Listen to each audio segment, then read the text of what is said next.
May mga nagrereklamo mga guys, no, na nagpapakalat ng fake news, yan, na natatanggal daw yung kanilang Facebook account at ang sinisisi po nila ay ang gobyerno, no? So, yung una, hindi ko ito masyadong, hindi ko siya napaglaanan ng panahon para i-vlog kasi nga daming issue tapos hindi ko pinapatulan, no.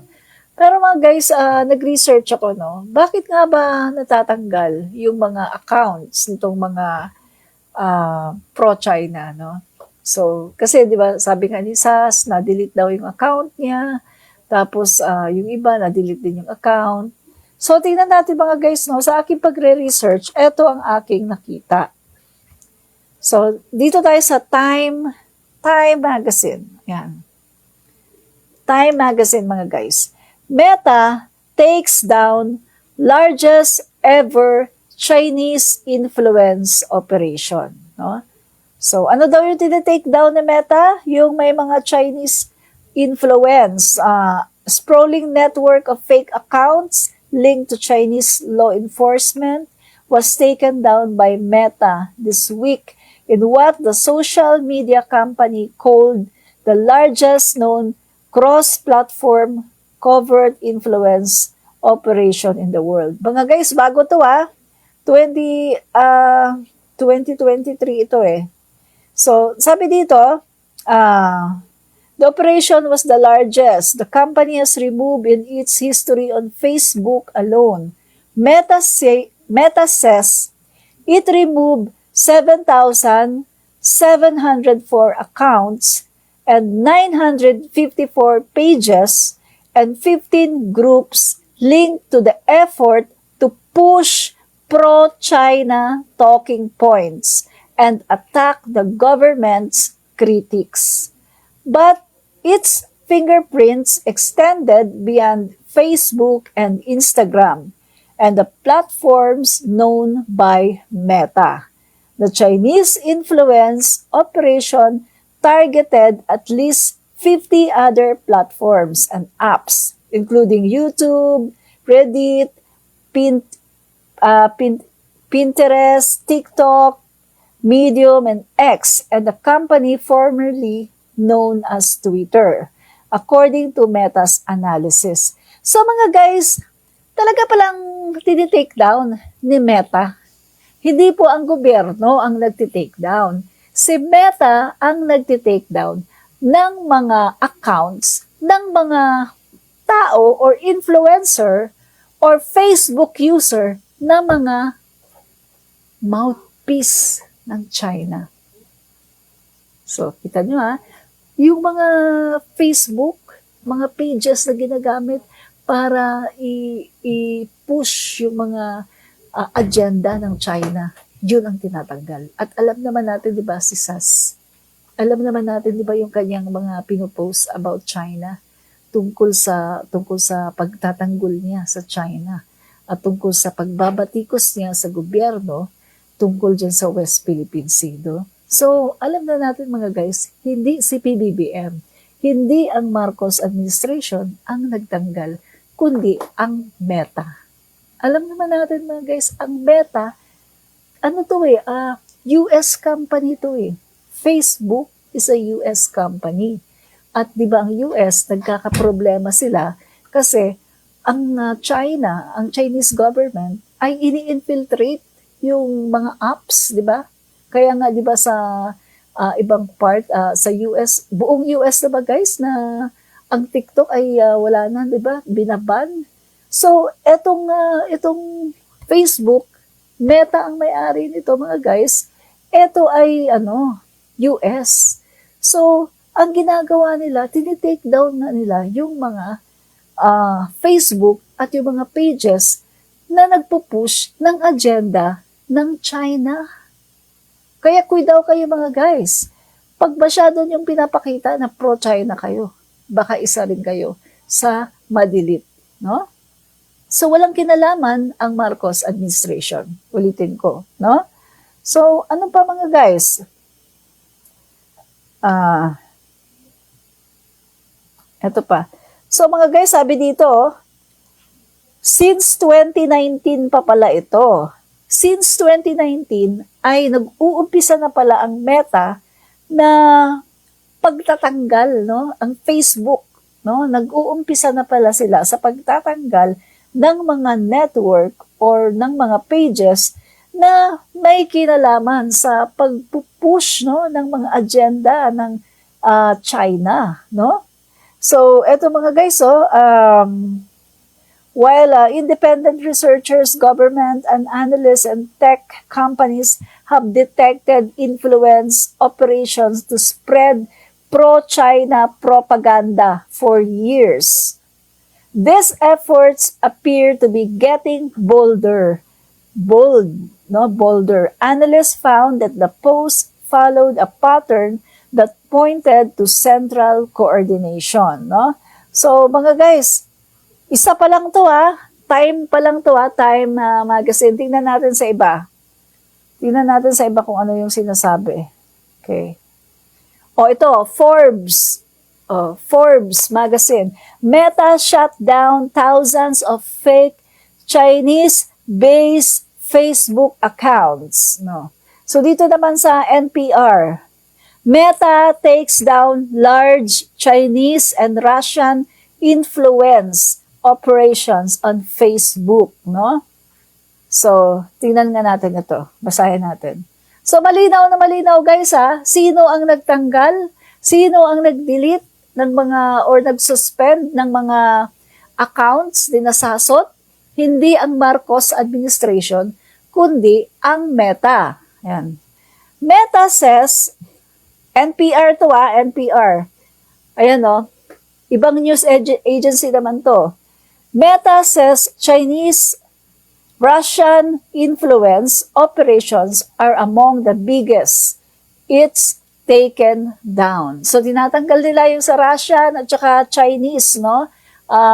Yung mga nag-i-influence, no? Kasi mga communist to, mga guys Ang Meta ay US ito democracy, no?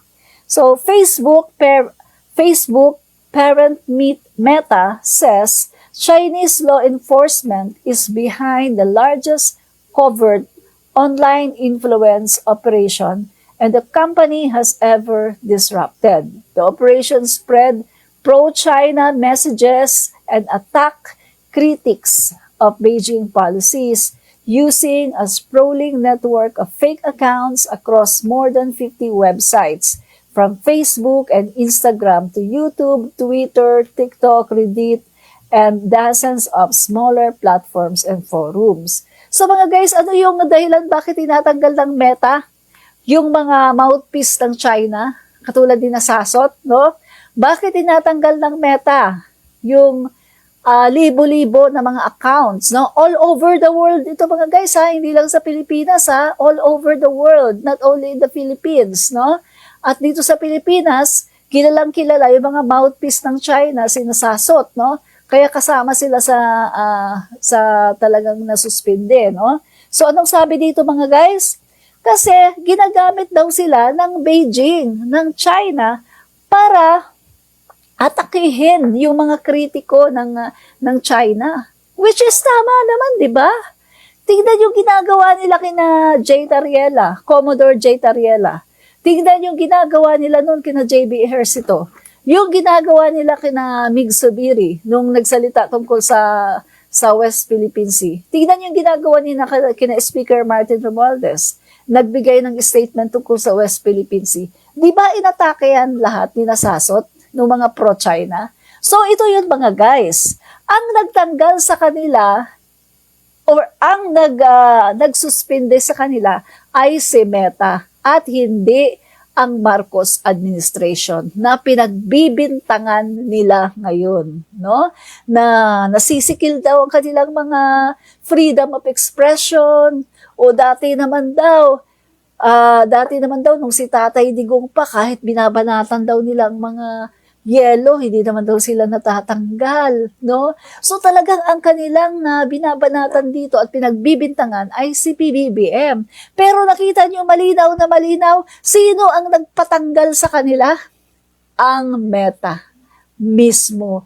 Dahil na-detect ng Meta na ang China, ginagamit itong Facebook. Merong mga influencer, mga vloggers, or mga ordinaryong mga tao na ginagamit ng China para atakihin ang mga tao na umaatake sa China. See? Malinaw na malinaw guys ha. At ang resource natin hindi lang iisa. Napakaraming mga news ang nagsabi, no? So, tingnan natin yung isa pang balita. Okay. So, dito naman tayo sa New York Times. Ayan. Ayan o, New York Times. Kita niyo ba guys? Hindi niyo yata kita eh. Oh, New York Times naman tayo. Okay. Tingnan natin ano naman ang sinasabi dito. Bilisan mo! Tagal mo naman mag-load.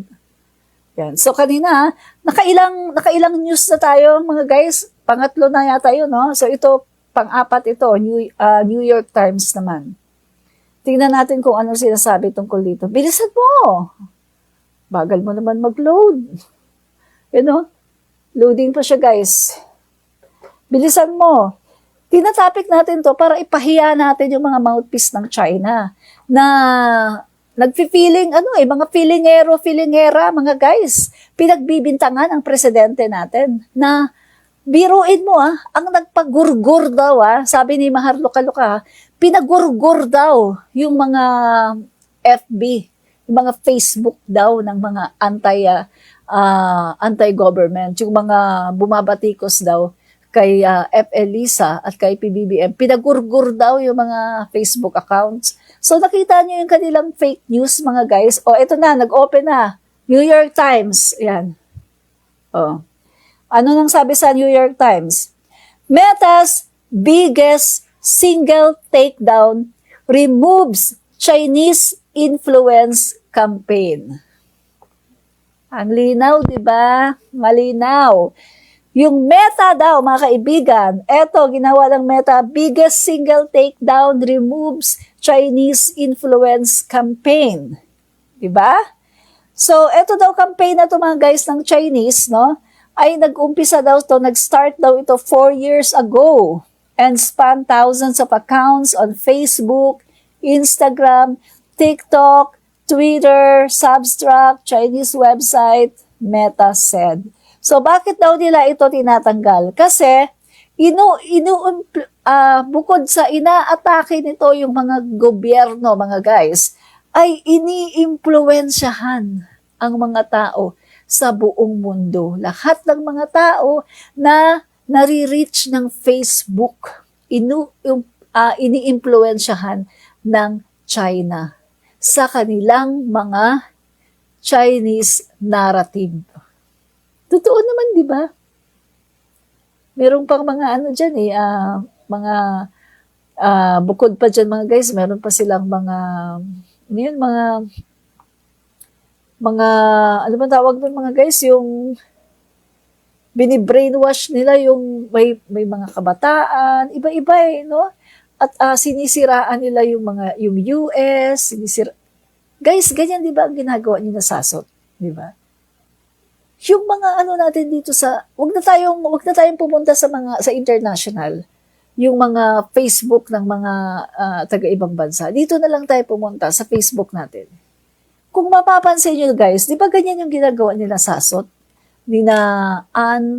Ana Makalindog Uy, yung mga pro-China, di ba ganyan yung ginagawa nila na yung mga naratibo nila na masama ang Amerika. Ang Amerika, nagpopondo ng mga ganyan, ay yung mga war, yung mga giyera sa buong mundo. Ang Amerika dyan ang may kasalanan. Masama yan, mga terorista yan, yung Amerika na yan, number 1 terrorist na yan. Ang Amerika ganito. Pagkatapos, ang sinasabi nila, ang China, ganito ang China. Ay, hindi naman yan sila nananakop. Ang China, ganito, tumutulong yan. Ay, mabubuti yung tao na... Di ba ganyan yung sinasabi niya na SASOT? Chinese narrative ang kanilang ine-echo. So, kaya kasama sila. Kasama sila sa tinake down ng Meta. Kasi nakita ng Meta na ang post ni Sasot puro kasiraan sa gobyerno at puro pagtatanggol sa China. Kahit nga yung 11 dash line, pinagtanggol niya, di ba? Kasi di ba, una muna, 9 dash line. Pagkatapos ginawa ng China, 10 dash line. Anong sabi ni Sasot? 11 dash line pa nga yan eh, hindi lang 10 eh. O kita nyo? Pinagtanggol niya. 11 dash line daw dapat yun, hindi nga daw yung 10. Isa 9 dash line nga lang, ang laki-laki na ng problema natin eh, at saka ng mga kapitbahay natin sa Asia kasi sinasakop ng buong EEC natin. Pagkatapos, sasabihin pa ni Sasot, hindi naman daw 10 dash line, dapat daw 11 dash line nga daw yun. Kita niyo mga kaibigan? Kaya sa totoo lang, tama lang talaga. Dapat nga, wag na talaga yan makabalik sa Facebook. Sa totoo lang mga kaibigan, sana gawin na Meta, kahit na mag-appeal, wag na talaga ni Meta pabalikin yan. Kasi mga kaibigan, wala namang ginawang matino ang mga yan, mga kaibigan. Puro lang sila pagtira sa gobyerno, tapos puro lang sila pagtatanggol sa China. Wala namang ginawang matitino ang mga yan, mga kaibigan. Kaya tama lang talaga na tinanggal sila ni Meta, no? So, ano pa mga kaibigan? Bukod sa New York Times, hanap pa tayo. O, ito naman, Wayon. India ito India ito na news. Ayan Wayon. Hindi nyo yata kita. India ito mga guys. So, tingnan natin Kita nyo, marami tayong ebidensya na ang nagtanggal sa mga Facebook accounts ng mga mouthpiece ng China na ito ay hindi ang Marcos administration. Maling-mali yung pinagkakalat ni Mahar Loka-Loka na ginorgor daw ni F. Elisa Marcos at saka ni PBBM. Ginorgor na daw yung mga Facebook, no? Dahil ang totoo, tinake down talaga sila ng Meta dahil sila ay mga China propagandists. So, ayan Wayon. Ano to? India ito mga guys na news agency. Meta take down China-based networks influencing opinion on 2024 US elections issues warning. So, mga guys, ayan kita nyo tinake down daw ni Meta yung mga Facebook nung mga nag-i-influence, no, tungkol doon sa 2024 election, no, mga guys. So, ibig sabihin, buong mundo kasi ito mga guys buong mundo. So, kasama na talaga yung mga influencer dito na mga pro-China, no. So, kasama na sila. And then, ang sabi dito, Facebook parent Meta has said that it took down 5 coordinated influence networks originating from China, consisting of thousands of accounts aimed at influencing online opinion about 2024 US elections, talking about the action it took this year. No? So, alam naman natin mga guys, no? Itong mga mouthpiece ng China, panay banat nila sa Amerika, di ba? Tapos panay pagtatanggol nila sa China, no? Ang sa kanila, masama ang Amerika, mabuti ang China, no? So, dapat lang talaga ito na hindi na sila makabalik pa, no? So, ano pa? Okay. Dito naman tayo sa Meta mismo, yung Meta naman mismo ang nagsalita dito. Okay. Removing coordinated inauthentic behavior from China and Russia. No?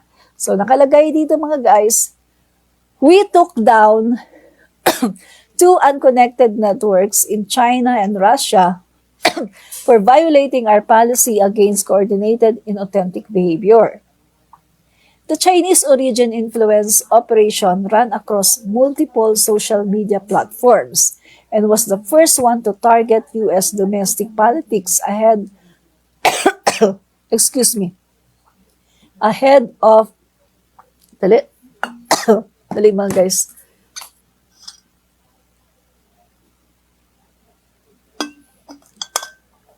kumati yung aking lalamunan. Kaya na pa kasi ako nagsasalita, no? So, mga guys, no? Ang sinasabi lang dito, ang haba no? Ang sinasabi lang dito, tinake down daw nila ang mga Facebook ng mga Chinese influencer o yung mga Facebook na nagpo-promote ng mga agenda ng China. Yun, ganun lang siya kasimple, no? Yan. Meta warns that China is stepping up its online social media influence, no? So Meta took down these pages, no? Na nag-i-influence daw sa mga social networks. Meta indicated that it removed some 7,700 Facebook accounts and 950 pages and 15 groups. Dami mga kababayan, no?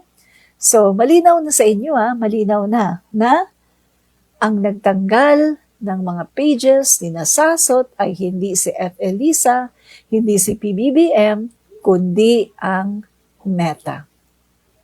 See? So, kita niyo na paano sila fake news, di ba? Kasi mga guys, sa totoo lang, no? Di ba, alam niyo naman yan, ang Meta, US yan eh.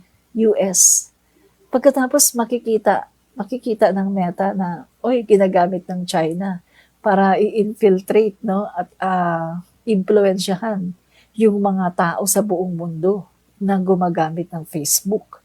So, syempre talagang i-ano nila yan, iti-take down. Kasi di ba magkaano yan, no? Kumbaga sa ekonomiya, sa military, magkalaban yun eh. Tsaka isa pa mga guys itong mga influencer ng China, yung mga patriots ng China, mga guys, dapat hindi na nila isiksik yung kanilang sarili sa Facebook. Kasi di ba mga anti-American yan? Anti-America sila eh. So bakit sila gagamit ng Facebook na ito ay gawa ng Amerikano? Di ba? Maghanap sila ng China na parang Facebook na China ang may gawa. Huwag silang mag-insist dito sa Meta, dito sa Facebook, kasi Amerikano ang may gawa nito. At isa pa nakakatawa yung mga yan galit na galit sila sa Amerika. Pero tingnan mo yung mga post nila, pa-English sila, tapos kapag hindi ka nag-English, sasabihin nila, bobo ka, hindi ka marunong mag-English. Pagkatapos kapag may nakikita ako, nilalait nila, kasi may mali daw yung spelling. Hello, galit kayo sa Amerika, di ba? Bakit pa English kayo? Galit kayo sa Amerika, bakit gumagamit kayo ng mga iPhone? Di ba? Galit sila sa Amerika eh. Dapat maghanap sila ng mga produkto ng China. Maghanap sila ng social platform ng China. Huwag silang mag-insist dito sa Facebook. Kasi sa totoo lang, dapat na talaga silang alisin lahat dito sa Facebook. Tayo na lang ang nandito dapat maka-Pilipino. Diba? Kasi tayo, hindi naman natin tinutulig sa Amerika. Ang tinutuligsa lang natin ang China. Kasi nga, grabe yung ginagawa nila sa atin, sa West Philippine Sea. No? At siya naman, yung mga influencer dito na mga mouthpiece ng China, kinakalaban naman nila yung mga government officials dito na nagtatanggol sa West Philippine Sea. At sana wag na silang makabalik. Wag na silang makabalik sa Facebook, no? So yun mga kaibigan, at least ngayon alam niyo na kung bakit natanggal ang mga accounts ni Nasasot. Hindi po si PBBM, hindi po si F. Elisa ang gumawa, kundi ang Meta mismo.